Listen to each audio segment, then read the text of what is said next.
டெய்லியும் ஒரே வகையான பொரியல் சாப்பிட்டு போர் அடிக்குதா உங்களுக்கு? கவலையே படாதீங்க. இந்த வீடியோவில் நான் சொல்கிறேன் 6 நாளைக்கு 6 வகையான ஹெல்த்தியான பொரியலை எப்படி டேஸ்டியாகவும் சட்டுன்னு செய்கிறதுன்னு பார்க்கலாமா? வாங்க. கத்திரிக்காய் பொரியல் எப்படி செய்யுதுன்னு பார்க்கலாமா? ஒரு கடாயில் 2 டேபிள் ஸ்பூன் எண்ணெயை ஊற்றிக்கோங்க. கொஞ்சமாக கடுகு, கொஞ்சமாக மஞ்சத்தூள், கொஞ்சமாக கருவேப்பில்லை, பெரிய வெங்காயம் கொஞ்சமாக போட்டுக்கோங்க. இது எல்லாமே போட்டு நல்லா மிக்ஸ் பண்ணிட்டு 2 கத்திரிக்காய், 1 ஸ்பூன் மிளகாத்தூள், 1 ஸ்பூன் மல்லித்தூள், இது எல்லாமே போட்டு நல்லா மிக்ஸ் பண்ணி எடுத்துக்கோங்க. இந்த மாதிரி கன்சிஸ்டன்சி வர வரைக்கும். அதுக்கப்புறம் தேவையான அளவுக்கு உப்பு போட்டு நல்லா மிக்ஸ் பண்ணிட்டு தேவையான அளவுக்கு தண்ணியை ஊற்றிக்கோங்க. தண்ணி ஊற்றிட்டு ஒரு 5 நிமிஷம் நல்லா பாயில் பண்ண விட்டுக்கோங்க. இந்த மாதிரி நல்லா பாயில் பண்ணி விட்டுக்கோங்க 5 நிமிஷம். இந்த மாதிரி கன்சிஸ்டன்சி வர வரைக்கும். இப்போ அதை ஒரு பவுலில் ட்ரான்ஸ்ஃபர் பண்ணி எடுத்து வச்சு பார்த்தீங்கன்னா நமக்கு ஹெல்த்தியான கத்திரிக்காய் பொரியல் ரெடி. முட்டைக்கோஸ் பொரியல் எப்படி செய்யுதுன்னு பார்க்கலாமா? ஒரு கடாயில் 2 டேபிள் ஸ்பூன் எண்ணெயை ஊற்றிக்கோங்க. கொஞ்சமாக பாசிப்பருப்பு, கொஞ்சமாக கருவேப்பில்லை, 1 பச்சை மிளகாய், இது எல்லாமே போட்டு நல்லா மிக்ஸ் பண்ணி விட்டுக்கோங்க. மிக்ஸ் பண்ணதுக்கப்புறமா நம்ம நல்லா சாப் பண்ணி வச்சுருக்கிற கேபேஜையும் நம்ம ஆட் பண்ணிக்கலாம். நல்லா கேபேஜை துருவி எடுத்துக்கோங்க. போட்ட உடனே நல்லா மிக்ஸ் பண்ண ஆரம்பிச்சிடுங்க. கொஞ்சம் மிக்ஸ் பண்ணதுக்கப்புறமா நல்லா துருவி வச்சுருக்கிற தேங்காய் ஆட் பண்ணி நல்லா மிக்ஸ் பண்ணிக்கிட்டே இருங்க. அது அந்த கன்சிஸ்டன்சி வர வரைக்கும் மிக்ஸ் பண்ணிக்கிட்டே இருங்க. இந்த மாதிரி கன்சிஸ்டன்சி வர வரைக்கும் அதை ஒரு பவுலில் ட்ரான்ஸ்ஃபர் பண்ணி எடுத்து வச்சு பார்த்தீங்கன்னா நமக்கு ஹெல்த்தியான கேபேஜ் பொரியல் ரெடி. கேரட் பீன்ஸ் பொரியல் எப்படி செய்யுதுன்னு பார்க்கலாமா? ஒரு கடாயில் 2 டேபிள் ஸ்பூன் எண்ணெயை ஊற்றிக்கோங்க. கொஞ்சமாக கடுகு, கொஞ்சமாக கருவேப்பில்லை, 2 பச்சை மிளகாய், நம்ம சாப் பண்ணி சின்ன சின்ன பீஸாக கட் பண்ண கேரட், சின்ன சின்ன பீஸாக கட் பண்ண பீன்ஸ், தேவையான அளவுக்கு உப்பு, இது எல்லாமே போட்டு நல்லா மிக்ஸ் பண்ணி விட்டுக்கோங்க.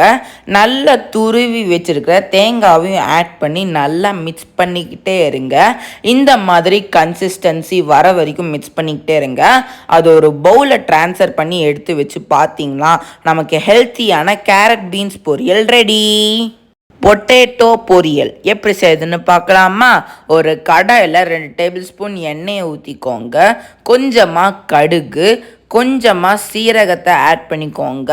கொஞ்சமாக மஞ்சத்தூள், கொஞ்சமாக கருவேப்பில்லை, கொஞ்சமாக பெருங்காயம் தூள், நம்ம நல்லா சின்ன சின்ன பீஸாக கட் பண்ண பொட்டேட்டோவை 2 கப்பு ஆட் பண்ணிக்கோங்க.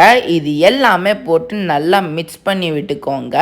இந்த மாதிரி கன்சிஸ்டன்சி வர வரைக்கும். அதுக்கப்புறம் தேவையான அளவுக்கு உப்பு, மல்லித்தூள், மிளகாத்தூள், இது எல்லாமே போட்டு நல்லா மிக்ஸ் பண்ணி விட்டுக்கோங்க.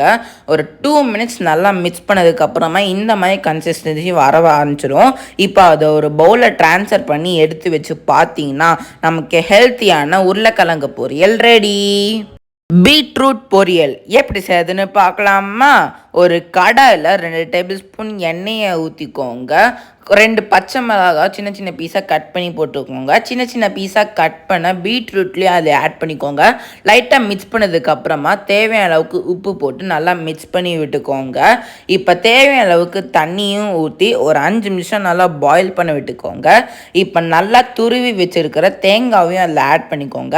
நல்லா மிக்ஸ் பண்ணதுக்கப்புறமா இந்த மாதிரி கன்சிஸ்டன்சி வர வரைக்கும் நல்லா மிக்ஸ் பண்ணிக்கிட்டே இருங்க. அது ஒரு பவுலில் ட்ரான்ஸ்ஃபர் பண்ணி எடுத்து வச்சு பார்த்தீங்கன்னா நமக்கு ஹெல்த்தியான பீட்ரூட் பொரியல் ரெடி. முருங்கைக்காய் பொரியல் எப்படி செய்யுதுன்னு பார்க்கலாமா? ஒரு கடாயில் 2 டேபிள் ஸ்பூன் எண்ணெயை ஊற்றிக்கோங்க. கொஞ்சமாக கடுகு ஆட் பண்ணிக்கோங்க. கொஞ்சமாக கருவேப்பில்லை, 1 பெரிய வெங்காயத்தை ஆட் பண்ணிக்கோங்க. இது எல்லாமே போட்டு நல்லா மிக்ஸ் பண்ணி விட்டுக்கோங்க. இப்போ தேவையான அளவுக்கு உப்பை போட்டு நல்லா மிக்ஸ் பண்ணி விட்டுக்கோங்க.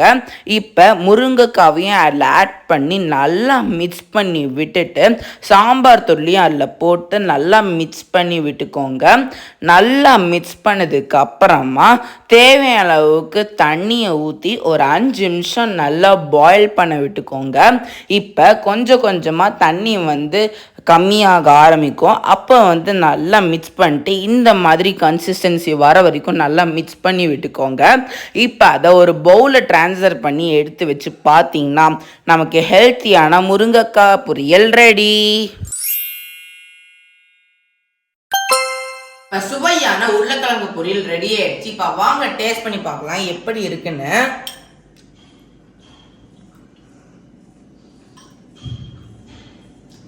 ரொம்பவே சுவையா இருக்குங்க. உருளைக்கிழங்கு பொரியல் யாருக்கு தாங்க பிடிக்காது? அதுவும் நார்மலா செய்ய தவிர நான் சொன்ன மெத்தட்ல ட்ரை பண்ணி பாருங்க. ரொம்ப வித்தியாசமான டேஸ்ட்ல இருக்கும். கண்டிப்பா ட்ரை பண்ணி பாருங்க.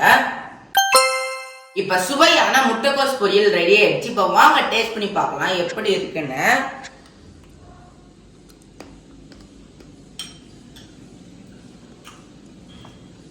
ரொம்பவே சுவையா இருக்குங்க. இது கேரளா ஸ்டைல்ல இருக்கும். நம்ம நார்மலா செய்யற டேஸ்ட்ல இருக்காது. கண்டிப்பா ட்ரை பண்ணி பாருங்க. இப்ப சுவையான பீட்ரூட் பொரியல் ரெடி ஆயிடுச்சு. இப்ப வாங்க டேஸ்ட் பண்ணி பார்க்கலாம் எப்படி இருக்குன்னு.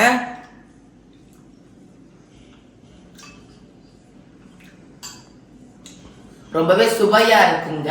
நான் சொன்ன மெத்தட்ல ட்ரை பண்ணி பாருங்க. குழந்தைங்களுக்கு ரொம்ப பிடிக்கும். அது மட்டும் இல்லாம இது ரொம்ப ஹெல்த்தியும் கூட. ஸ்கின்னுக்கு கண்ணுக்கு அது எல்லாமே ஹெல்த்தி.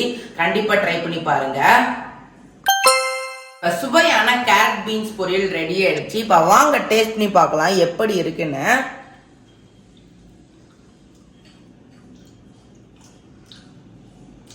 ரொம்பவே சுவையா இருக்குங்க. இந்த பொரியல் நம்ம சப்பாத்திக்கு சாதத்துக்கு இது எல்லாமே நம்ம சாப்பிடலாம். ரொம்ப ஹெல்த்தியும் கூட. நான் சொன்ன மெத்தட்ல ட்ரை பண்ணி பாருங்க. ஒரு வித்தியாசமான டேஸ்ட்ல இருக்கும். கண்டிப்பா வீக்லி ஒன்ஸ் எடுத்துக்கோங்க. கண்டிப்பா ட்ரை பண்ணி பாருங்க. இப்ப சுவையான கத்திரிக்காய் பொரியல் ரெடி ஆயிடுச்சு. இப்ப வாங்க டேஸ்ட் பண்ணி பார்க்கலாம் எப்படி இருக்குன்னு.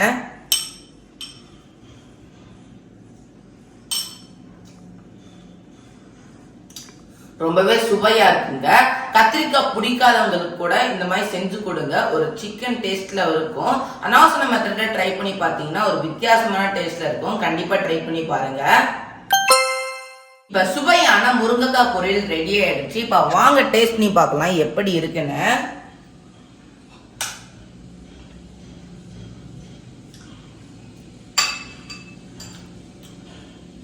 ரொம்பவே சுவையா இருக்குங்க. இதை நம்ம சுட சுட சாதத்துல நெய் ஊத்தி சாப்பிட்டோம்னா அட்டகாசமா இருக்குங்க.